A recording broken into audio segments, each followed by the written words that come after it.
আগামী নির্বাচনে অবাধ, নিরপেক্ষ, সুষ্ঠু নির্বাচনের জন্য দলকে সুসংগঠিত করার লক্ষ্যে চাঁদপুরের কচুয়া উপজেলা বিএনপি ও পৌরসভা বিএনপির ১১৭টি ওয়ার্ডে বিএনপির সুপার 5 প্রতিনিধি সম্মেলন অনুষ্ঠিত হয়েছে।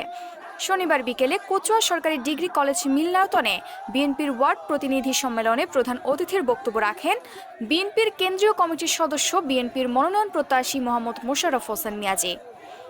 উপজেলা বিএনপির আহ্বায়ক হুমায়ুন কবির প্রধানের সভাপতিত্বে ও উপজেলা বিএনপির সদস্য সচিব মঞ্জুর আহমেদ সেলিম ও পৌরসভা বিএনপির আহ্বায়ক হাবিবুল্লাহ হাবিবের পরিচালনায় সম্মেলনে বক্তব্য রাখেন উপজেলা বিএনপির সিনিয়র যুগ্ম আহ্বায়ক মিজানুর রহমান পাঠান, যুগ্ম আহ্বায়ক অ্যাডভোকেট মকবুল হোসেন, যুগ্ম আহ্বায়ক জাহাঙ্গীর আলম, পৌরসভা বিএনপির সদস্য সচিব আমানুল্লাহ আমান, যুগ্ম আহ্বায়ক এনামুল হক প্রধান।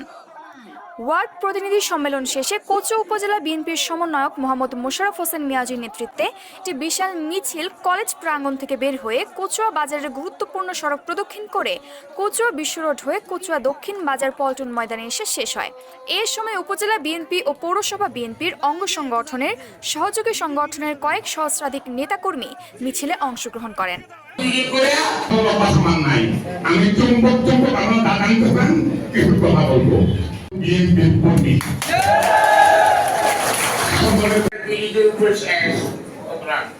আমরা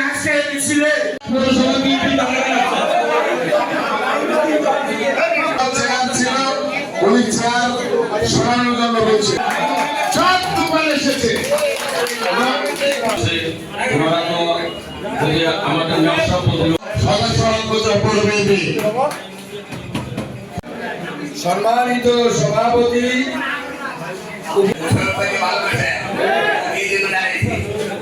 আগামী নির্বাচনে আমাদের নেতা